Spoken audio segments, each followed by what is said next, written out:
Not all breaches are of equal significance, and the first distinction that we need to keep clearly in mind is between a material breach on the one hand versus an immaterial or minor breach on the other, and that's what this presentation is going to be about. So Section 241 of the restatement gives a helpful list of factors to take into consideration in determining whether or not a breach is, quote, material or substantial. The terminology varies from place to place. Typically, Michigan courts will refer to a substantial breach, same thing as material breach. And the factors, like all factors, are things that tend to prove that a breach is or is not material. They're not elements, so it's not the case that A through E, all of these things have to be present the way you would think of elements of a cause of action having to be present. A through E in Section 241 of the restatement are simply factors that may or may not be present. They point to facts in a fact pattern that may exist, may not exist. To the extent they exist, they're relevant to determining whether a, quote, material breach has occurred. So, for example, 241A, the extent to which the injured party will be deprived of the benefit which he reasonably expected. Okay, what's that about? I mean, in some sense, any breach is going to deprive the injured party of some benefit. That's not the point.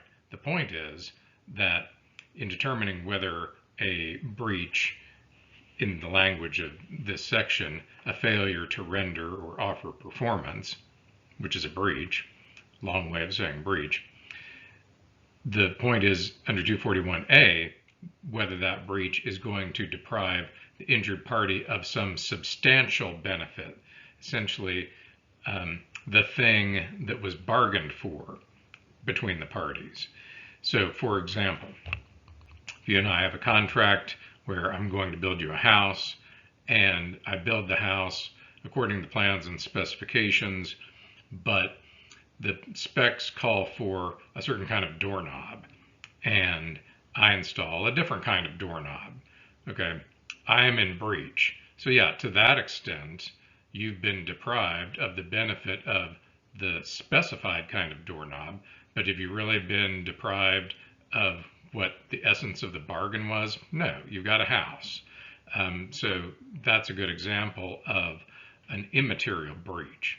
On the other hand, if I'm going to sell you widgets and our contract is for 500 widgets and I only deliver 5, well, yeah, I mean, that's pretty clearly depriving you of the benefit of the essence of our bargain, right? Because you're out 495 widgets when you're supposed to get 500, you only got 5. So what 241A is, and this is probably the most significant factor, is trying to make a judgment about how significant the breach is in terms of the benefit that the injured party was expecting to receive. That is, the real essence of the contract. If it's relatively minor, like the wrong doorknobs, okay, that's probably not going to be a material breach. If it's something like only delivering 5 out of 500 widgets, that's pretty clearly a material breach. Okay, another factor, B, the extent to which the injured party can be adequately compensated for the part of the benefit of which will be deprived. What that's getting at is the idea that if we can make good the injury by giving you some money for the wrong doorknobs, for example, that's probably not going to be a material breach if it can be easily cured. On the other hand, and obviously this is very fact specific, if the injured party can't really be adequately compensated, for example, I'm selling you widgets and I'm the only widget seller in town. It's not like you can just go down to Home Depot or Lowe's or some place and buy substitute widgets very quickly and easily. If I'm the only widget seller in town, it's going to be a real hassle for you. Okay, factor B, would tend to weigh in favor of this being a material breach, my delivering only 5 instead of 500. Now again, these are factors. They're not conclusive factors. So you would weigh A and B along with C, D, and E to the extent that they're present, and in trying to come up with a conclusion about whether a breach is really material or not. Okay, just because one factor weighs in one direction and the other factor weighs more heavily in the other direction none of these is a slam dunk. You have to take all these factors into account to the extent they're present. 241C, the extent to which the party failing to perform will suffer a forfeiture. Here the concept is simply that the law doesn't like forfeitures. And so if I'm going to build you a house and I don't get paid until the job is 100% complete, and I've got the wrong doorknobs there, okay, there you would take into account both A and C, for example. You're not really being deprived of the essence of your bargain because I've got the wrong doorknobs on the house.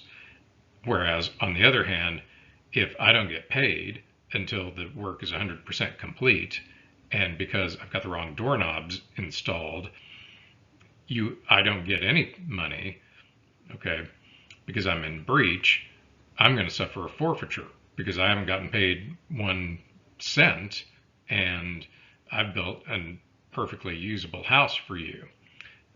And we could bring in factor B too and say, you know what, it's pretty easy to give you an extra $500, whatever it's going to cost to switch out all the doorknobs in the house.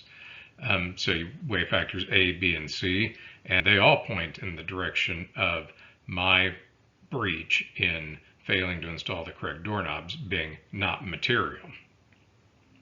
Okay, D is pretty much what it says. The likelihood of the party failing to perform, that is the party in breach, is going to cure, that is make it right, taking account of all the circumstances, etc. So how likely is it that the breaching party can fix the problem so that the breach goes away? Well, again, in the doorknob example, it's pretty easy for me to go buy the right doorknobs and install the correct ones and take out the wrong ones. But even if I say, you know what, I don't feel like doing that. Those doorknobs are fine. If you don't like it, then come sue me. D is just one factor to take into account. I'm probably still not going to be in material breach, even if I say, you know what, I'm not going to cure. Tough luck. And then the 241E is just sort of a catch-all concept that the extent to which the behavior of the party failing to perform, that is the breaching party, comports with requirements of good faith and fair dealing. Good faith and fair dealing just requires me not to abuse my position. It's more complicated than that, but that's kind of a good working definition. I can't abuse my right in some fashion. And so this is a kind of catch-all provision that tends to look at, really, is the party in breach, are they trying to take advantage of the situation, or is this just an innocent mistake, or what exactly is, it almost gets to a kind of motive question. So, point is, 241 has a laundry list of factors to take into account in determining whether a breach is material or not. They're not always, it would be rare to have all these factors present, and so there's no avoiding just having to go through the list to figure out, okay, is this factor present? Yes or no? Which way does it tend to point? And work your way through the list that way to determine whether you've got a material breach. And often the facts will, some facts will point one direction, some facts will point the other, and you have to reach some sort of tentative conclusion based on the facts you've got in light of these relevant factors. Now, this comment A to the restatement is helpful because it makes it clear that what I just said, that the list of factors are just that, factors, and they have to be considered in the context of any particular situation. Some factors will be present, some won't when you're trying to determine if a breach is material or not, and it makes it clear that the rule applies regardless of the type of contract we're talking about. I used an example of a construction contract where I'm installing the wrong doorknobs, or the sale of widgets where I short you on the widgets, but those are just examples themselves, and this general list is one that would apply to any sort of contractual breach. Illustration 1 to Section 241 is helpful because it shows how it can be unclear whether a breach is material or not, and a lot can depend on making the right call. Basically, the fact pattern, which is drawn from a case that I use in first-year contracts, is you've got A, who's a subcontractor, B, who's the general contractor. A's in doing the work is supposed to do it in a workmanlike manner, but negligently damages some property with a bulldozer and then denies any liability. And as a result, the general contractor, B, says, hey, I'm not making any more progress payments until you repair the damage or admit liability and fix the problem. Well, when the general contractor does that, the subcontractor, who's the one who's done the bad thing, right, the negligently damaging the wall, says, hey, I'm leaving. That's what A notifies B, that A cancels the contract. That's what that's about, is A essentially walking off the job because he's not getting paid.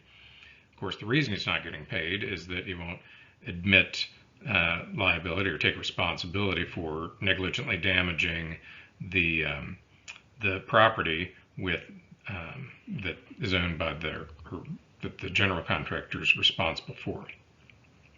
So the last couple sentences here, the ones to really focus on. If the court determines that A's breach is material, right, in negligently damaging the building and then canceling the contract for non-payment, okay, if A's breach is material, then A, the subcontractor, has no claim against the general contractor for the general contractor withholding payment, right? That would be the alleged breach by the general contractor. But if A, the subcontractor, is in material breach first, then there is no breach by the general contractor in withholding payment. And this is often referred to as the rule that the party in committing the first material breach has no claim against the other party, even if the other party commits a subsequent breach. Okay. To the contrary, last sentence of this illustration, the general contractor has a claim against A for damages for breach of the contract, right? What breach? In failing to perform the work in a workmanlike manner. So, as I say, this is a good illustration because it's often the case that there will be facts that seem to be supporting a breach by both parties, and the question is, well, who, if anyone, is in material breach, and who committed the first material breach, and what difference does that make? And so this is a good illustration to kind of work your way through to get clear on the significance of a determination that a breach is, quote, material. Illustration 7 is helpful just because it gives another example of how to apply this laundry list of factors to determine the materiality of a breach.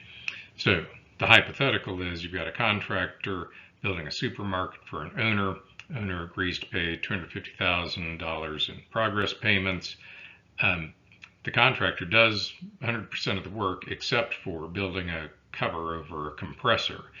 And the contractor doesn't want to do that because it's mad about some other transaction that's unrelated to the actual construction contract. owner can get the cover built by somebody else for $300 and refuses to pay the unpaid balance of $40,000 to the contractor. And what the illustration points out is that, okay, even though you've got the factor E, which is the contractor operating in bad faith, basically by simply refusing to complete the contract, even though it's clearly obligated to do so.